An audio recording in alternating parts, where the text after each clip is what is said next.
안녕하세요. 제니 리딩입니다. 잘 지내셨어요? 오늘은 저와 같이 여행의 이유에 대해서 한번 읽어보겠습니다. 제가 여행을 굉장히 좋아하는데 그 여행에도 이유가 있다니 너무 궁금해지더라고요. 자, 그럼 같이 한번 볼까요? 지은이는 김영하 작가님이시고요. 문학동네 출판사입니다. 자, 그러면은 먼저 차례부터 한번 볼까요? 추방과 멀미, 상처를 몽땅 흡수한 물건들로부터 달아나기, 오직 현재, 여행하는 인간, 호모 비아토르, 알아두면 쓸데없는 신비한 여행, 그림자를 판 사나이, 아폴로 8호에서 보내온 사진, 노바디의 여행, 여행으로 돌아가다. 네, 저는 이 책을 전부 다 읽어주는 건 아니고요. 제가 읽으면서 좀 괜찮았던 부분, 좀 감동 깊게 머릿속에 남았던 그런 부분들만 골라서 읽어드리는 거예요. 자, 그럼 같이 한번 보겠습니다. 안전하게 배를 채우고 싶을 때도 있다. 말도 잘 안 통하는 나라에서 닭볕, 프랑스나 이탈리아, 또는 파란툴라 거미 튀김, 캄보디아, 박쥐 스프, 인도네시아. 같은 메뉴를 피하려면 이렇게 한다. 메뉴판의 공간은 한정돼 있으므로 거기 올리는 메뉴를 대충 정하는 식당은 없을 것으로 가정한다. 올해 영업한 제대로 된 식당이라면 대체로 세계 공통의 법칙을 따를 것이다. 식당 주인이나 셰프는 우선 에피타이저, 메인, 디저트 이런 항목들로 분류를 했을 것이고 각 분류마다 4~5개 정도의 메뉴를 선정한다. 한번 인쇄하면 바꾸기 어려우니 신중하게 선택했을 것이다. 맨 위에는 셰프가 가장 자신 있으면서 손님들의 반응이 좋았던 요리를 넣는다. 아래로 내려갈수록 함부로 시키기 어려운 담대함이 요구되는 요리들이 등장한다. 비둘기 고기, 이집트나 잉어 불에, 중국 같은 식재료로 만든 이색 요리를 원한다면 맨 아래에서부터 봐야 하고 닭가슴살이나 소고기 등심 같은 무난한 요리를 원한다면 위에서부터 봐야 한다. 셰프들이 굳이 이런 도전적인 요리들을 메뉴에 포함시키는 이유는 다양한 손님들의 기호를 만족시키려는 목적도 있지만 다른 식당과 차별화되는 자신만의 독특한 개성과 실력을 보여주고 싶기 때문일 것이다. 클래식 연주자들이 비발디의 사계나 쇼팽의 야상곡 같은 대중적인 곡들로만 레파토리를 짤 수도 있지만 그렇게 하지 않는 것처럼 말이다. 그러니 음식 주문에서 실패를 줄이고 싶다면 모든 분류의 가장 위에서부터 고르면 되고 재료로는 닭을 선택하는 것이 안전하다. 겉에 뭐가 발라져 있든 무엇에 재웠든 속에는 우리가 아는 그 닭고기가 있다. 그러나 자기 여행을 소재로 뭔가를 쓰고 싶다면 밑에서부터 주문해 보는 게 좋을 것이다. 때론 동행 중에서 따라 시키는 사람이 생기고 그 인상적인 실패 경험에 대해 두고두고 이야기하게 될 것이고 누군가는 그걸 글로 쓸 것이다. 대부분의 여행기는 작가가 겪는 이런저런 실패담으로 구성되어 있다. 계획한 모든 것을 완벽하게 성취하고 오는 그런 여행기가 있다면 아마 나는 읽지 않을 것이다. 무엇보다 재미가 없을 것이다. 미국의 한 학자는 마이너리그 야구 선수들을 연구했다. 야구를 시작하면서 나는 커서 마이너리그 선수가 될 거야 라고 생각했던 아이는 없었을 것이다. 모두의 꿈은 메이저리거 중에서도 화려한 성적을 내고 어마어마한 연봉을 받는 스타 플레이어였을 것이다. 베이스볼 큐브닷컴에 따르면 2000년부터 2011년까지 신인 드래프트 결과를 살펴보면 프로구단에 드래프트된 전체 아마추어 선수는 17,925명이었지만 메이저리그에서 한 번이라도 뛴 선수는 1,326명에 그쳤다. 이는 약 7.4%에 불과하다. 마이너리거로 선수 생활을 마감한 사람들은 거의 대부분 원래 추구하던 것과 다른 것을 얻었다. 그러나 그들이 모두 불행했을 리는 없다. 그들은 크게 성공하지는 못했지만 자기 인생을 살아냈다. 경기에 출전해 최선을 다했고 사랑하는 파트너를 만나 가정을 꾸렸고 은퇴한 후에는 코치가 되어 후진을 양성하거나 다른 일을 찾았을 것이다. 그리고 그 과정에서 원래 얻으렸던 메이저리거 되기보다 더 소중한 교훈들을 얻었을 것이다. 어쨌든 살아남지 않았는가? 그리고 사랑하는 가족이 옆에 있고 남보기에는 보잘것없을지언정 평생을 들여 이룬 작은 성취가 있다. 인생과 여행은 그래서 신비롭다. 설령 우리가 원하던 것을 얻지 못하고 예상치 못한 실패와 시련, 좌절을 겪는다 해도 우리가 그 안에서 얼마든지 기쁨을 찾아내고 행복을 누리며 깊은 깨달음을 얻기 때문이다. 모든 인간에게는 살아가면서 가끔씩은 맛보지 않으면 안 되는 반복적인 경험이 있을 것이다. 가까운 사람들과 만나 안부를 묻고 마음을 나누는 시간을 주기적으로 갖는다거나 철저히 혼자가 된다거나 죽음을 각오한 모험을 떠나야 한다거나 진탕 술을 마셔야 된다거나 하는 것들. 약발이 떨어지기 전에 이런 경험을 복용해야 그래야 다시 그럭저럭 살아갈 수가 있다. 오래 내면화된 것들이라 하지 않고 살고 있으면 때로 못 견딜 것 같은 기분이 든다. 그래서 이런저런 합리화를 해가며 결국은 그것을 하고야 만다. 문학은 어떻게 내 삶을 구했는가 해서 데이비드 실즈는 이렇게 말한다. 고통은 수시로 사람들이 사는 장소와 연관되고 그래서 그들은 여행의 필요성을 느끼는데 그것은 행복을 찾기 위해서가 아니라 자신들의 슬픔을 몽땅 흡수한 것처럼 보이는 물건들로부터 달아나기 위해서다. 나는 많은 나라와 도시를 여행했고 때로 한 곳에서 몇 년 동안 머물기도 했지만 지금까지 낸 20권이 넘는 책들 중에서 단 2권만이 모국어의 영토 밖에서 쓰였다. 심지어 여행기도 집으로 돌아와 썼다. 영감을 얻기 위해서 혹은 글을 쓰기 위해서 여행을 떠나지는 않는다. 여행은 오히려 그것들과 멀어지기 위해서 떠나는 것이다. 격렬한 운동으로 다른 어떤 것도 생각할 수 없을 때 마침내 정신의 편안함이 찾아오듯이 잡념이 사라지는 곳, 모국어가 들리지 않는 땅에서 때로 평화를 느낀다. 생각과 경험의 관계는 산책을 하는 개와 주인의 관계와 비슷하다. 생각을 따라 경험하기도 하고 경험이 생각을 끌어내기도 한다. 현재의 경험이 미래의 생각으로 정의되고 그 생각의 결과로 다시 움직이게 된다. 무슨 이유에서든지 어디가로 떠나는 사람은 현재 안에 머물게 된다. 보통의 인간들 역시 현재를 살아가지만 머릿속은 과거와 미래에 대한 후회와 불안으로 가득하다. 아침에 일어나면 지난밤에 하지 말았어야 할 말부터 떠오르고 밤이 되면 다가올 미래에 대한 걱정으로 뒤척이게 된다. 후회할 일은 만들지를 말아야 하고 불안한 미래는 피하는 게 상책이니 결국 아무것도 하지 않은 채 미적거리게 된다. 여행은 그런 우리를 이미 지나가 버린 과거와 아직 오지 않는 미래로부터 끌어내 현재로 데려다 놓는다. 여행이 끝나면 우리는 그 경험들 중에서 의미 있는 것들을 생각으로 바꾸어 저장한다.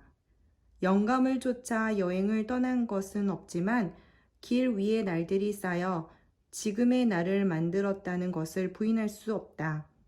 그리고 지금의 나는 또다시 어딘가로 떠나라고 다시 현재를 오직 현재를 살아가라고 등을 떠밀고 있다. 인류는 이상한 종족이다. 인터넷이 막 보급될 무렵 여러 미래학자들이 여행 수요가 줄어들 것이라 예견했던 것으로 기억한다.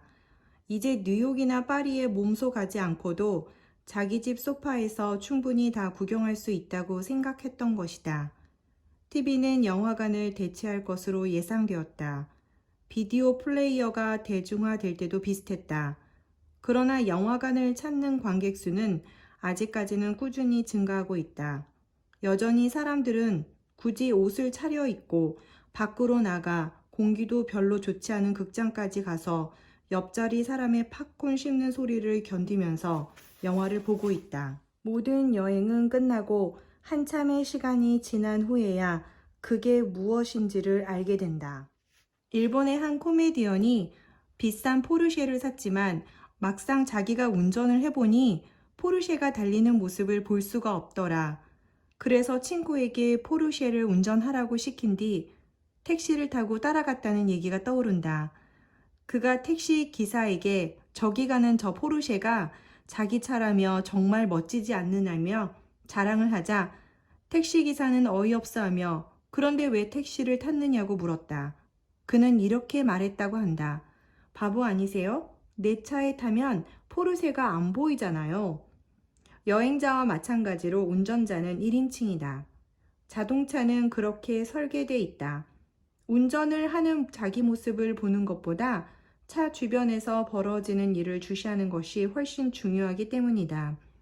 여행도 마찬가지. 멋진 곳에 가서 놀라운 것을 경험하지만 본질적으로 그것은 1인칭의 경험이다. 그런 아쉬움 때문에 셀카를 찍어보지만 셀카는 기본적으로 1인칭의 거울상으로 나타난다. 내가 렌즈를 보면 렌즈가 나를 찍는 것, 완벽한 3인칭이 되지는 못한다. 여행을 정말 좋아하는 이유 중 하나는 과거에 대한 후회와 미래에 대한 불안, 우리의 현재를 위협하는 이 어두운 두 그림자로부터 벗어날 수 있기 때문이다. 여행하는 동안 우리는 일종의 위기 상황에 처하게 된다. 낯선 곳에서 잘 모르는 사람들 사이에서 먹을 것과 잘 곳을 확보하고 안전을 도모해야 한다. 오직 현재만이 중요하고 의미를 가지게 된다. 스토아 학파의 철학자들이 거듭하여 말한 것처럼 미래에 대한 근심과 과거에 대한 후회를 줄이고 현재에 집중할 때 인간은 흔들림 없는 평온의 상태에 근접한다. 여행은 우리를 오직 현재에만 머물게 하고 일상의 근심과 후회, 미련으로부터 해방시킨다. 네 발로 다녀온 여행은 생생하고 강렬하지만 미처 정리되지 않는 인상으로만 남곤 한다. 일상에서 우리가 느끼는 모호한 감정이 소설 속 심리 묘사를 통해 명확해지듯 우리의 여행도 타자의 시각과 언어를 통해 좀 더 명료해진다. 이 짧은 소설을 다시 읽으며 새삼 놀란 것은 그림자를 판 사나이가 어떻게 이런 상태를 극복하게 되는지에 대한 것이다. 주인공은 사랑하는 사람도 잃고 충성스런 하인과도 작별하여 고립된다. 그런데 그는 장터에서 우연히 낡은 장화를 하나 사게 된다. 곧 이 장화는 주인공을 세계 어디든 순식간에 이동시켜주는 마법의 장화임이 밝혀진다. 그는 이제 사람들 사이에서 받아들여지겠다는 소망을 포기하고 세계를 떠돌며 산다. 어떻게든 그림자를 되찾아 사람들 사이로 돌아가는 결말로 기억하고 있었는데 아니었다. 그는 그림자에 연연하지 않고 여행자, 탐험가, 방랑자로 살아가면서 만족하고 있다. 이 이야기는 그러므로 이렇게 읽을 수 있다. 만약 사회 안에서 사람들과 함께 살아야 한다면 사람을 사람으로 만드는 것, 즉 그림자가 절대적으로 필요하다. 평소에는 있는지 없는지조차 신경 쓰지 않는 것들, 그러나 잃고 나면 매우 고통스러워지는 것들, 그 그림자를 소중히 여겨라. 하지만 만약 그것을 잃었다면, 그리고 회복하기 위해 영혼까지 팔아야 한다면 남은 운명은 방랑자가 되는 것뿐이다. 어디에도 속하지 않는 존재가 되면 굳이 그림자가 없어도 된다는 것이다. 인류는 오래전부터 인생이 여행과 닮았다고 생각했다. 어디에선가 오고 여러 가지 일을 겪고 결국은 떠난다. 우리는 극단적으로 취약한 상태로 지구라는 별에 도착한다. 그렇기 때문에 인생이라는 여행은 먼저 도착한 이들의 어마어마한 환대에 의해서만 겨우 시작될 수 있다. 저자는 북유럽을 여행하던 중에 버스를 타게 되었는데 그제야 지갑을 잃어버렸다는 것을 발견했다고 한다. 당황하는 그녀 대신 현지인 할머니가 버스 요금을 내주었다. 나중에 갚겠다고 하자 할머니는 고개를 저으며 자기에게 갚을 필요 없다. 나중에 누군가 도움이 필요한 사람을 발견하면 그 사람에게 갚으라고 말했다는 것이다. 환대는 이렇게 순환하면서 세상을 좀 더 나은 곳으로 만들고 그럴 때 진정한 가치가 있다. 준 만큼 받는 관계보다 누군가에게 준 것이 돌고 돌아 다시 나에게로 돌아오는 세상이 더 살만한 세상이 아닐까? 이런 환대의 순환을 가장 잘 경험할 수 있는 게 여행이다. 우리는 인생의 축소판인 여행을 통해 환대와 신뢰의 순환을 거듭하여 경험함으로써 우리 인류가 적대와 경쟁을 통해서만 번성해온 것이 아니라는 것을 알게 된다. 어떤 도시에서 여행자들은 현지인처럼 보이고 싶어 하기도 한다. 여행자의 표지들, 예컨대 커다란 배낭, 편안한 신발, 손에 든 지도, 카메라 등을 숨긴다. 마치 모처럼 휴일을 맞아 산책을 나온 현지인처럼 보이기를 바라는 것이다. 그런데 이런 가장은 여행자들이 선망하는 나라와 도시에서만 수행된다. 뉴욕이나 파리, 바르셀로나와 같은 선진국의 매력적인 도시에서는 습격을 감행하는 여행자가 되어 스테레오 타입으로 분류되기보다는 노바디가 되어 가급적 눈에 띄지 않으려 한다. 반면 여기 사시나 봐요? 같은 말이 별로 달갑지 않은 나라와 도시도 있다. 그때는 여행자로서 현지인과 적극적으로 구별 짓고자 한다. 마치 식민지 인도에 부임했던 대영 제국의 관리들이 찌는 듯한 폭염에도 셔츠의 단추를 풀지 않고 긴 소매의 재킷을 고집했던 것처럼 여행자의 표지를 그대로 유지하는 것이다. 고대 그리스에서 페르소나는 연극에서 배우가 쓰는 가면을 일컫는 말이었다고 한다. 뒤에 그 말은 사람이나 인격, 성격을 가리키는 단어들의 어원이 되었다. 여행에서도 우리는 다양한 가면을 쓰면서 자신의 모습을 바꾼다. 그러면서 부수적으로 알게 되는 것은 고향에서의 삶도 크게 다르지 않았다는 것이다.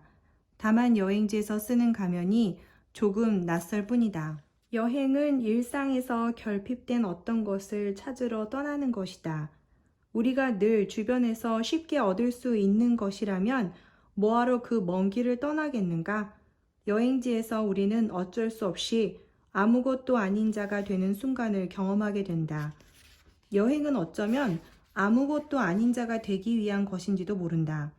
나이가 들면서 점점 더 사회적으로 나에게 부여된 정체성이 때로 감옥처럼 느껴지는 순간이 많아지면서 여행은 내가 누구인지를 확인하기 위해서가 아니라 내가 누구인지를 잠시 잊어버리러 떠나는 것이 되어가고 있다. 여행이 길어지면 생활처럼 느껴진다. 마찬가지로 충분한 안정이 담보되지 않으면 생활도 유랑처럼 느껴진다. 지금도 나는 비행기가 힘차게 활주로를 박차고 인천공항을 이륙하는 순간마다 삶에 대한 통제력을 회복하는 기분이 든다. 휴대전화 전원은 꺼졌다. 한동안은 누군가가 불쑥 전화를 걸어오는 일은 없을 것이다. 모든 승객은 안전벨트를 맨 채 자기 자리에 착석해 있다. 아무도 움직이지 않는다. 어지러운 일상으로부터 완벽하게 멀어지는 순간이다. 여행에 대한 강렬한 기대와 흥분이 마음속에서 일렁이기 시작하는 것도 그때쯤이다.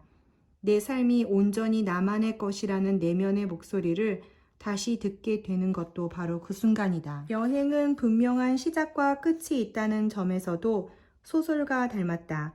설렘과 흥분 속에서 낯선 세계로 들어가고 그 세계를 천천히 알아가다가 원래 출발했던 지점으로 안전하게 돌아온다. 독자와 여행자 모두 내면의 변화를 겪는다. 그게 무엇인지는 당장은 알지 못한다. 그것은 일상으로 복귀할 때가 되어서야 천천히 모습을 드러낸다. 내가 살던 동네가 다르게 보이고 낯설게 느껴진다. 주말 홍대 앞의 인파가 새삼 무시무시하게 느껴지고 서울이 거대 도시라는 것을 새삼 실감하게 된다. 지하철이나 거리에서 다른 사람의 몸을 치고 지나가는 게 전과는 달리 불쾌하고 한강은 평소처럼 더 드넓어 보인다. 식당이 밀집한 거리를 지나갈 때면 한국 음식 특유의 향신료 냄새가 코를 찌른다. 전에는 느끼지 못했던 감각들이 살아난다. 이렇게 해서 김영하 작가님의 여행의 이유 산문을 다 읽었습니다. 진짜 여행은 현재에 집중하기 위해서 떠나는 것 같아요.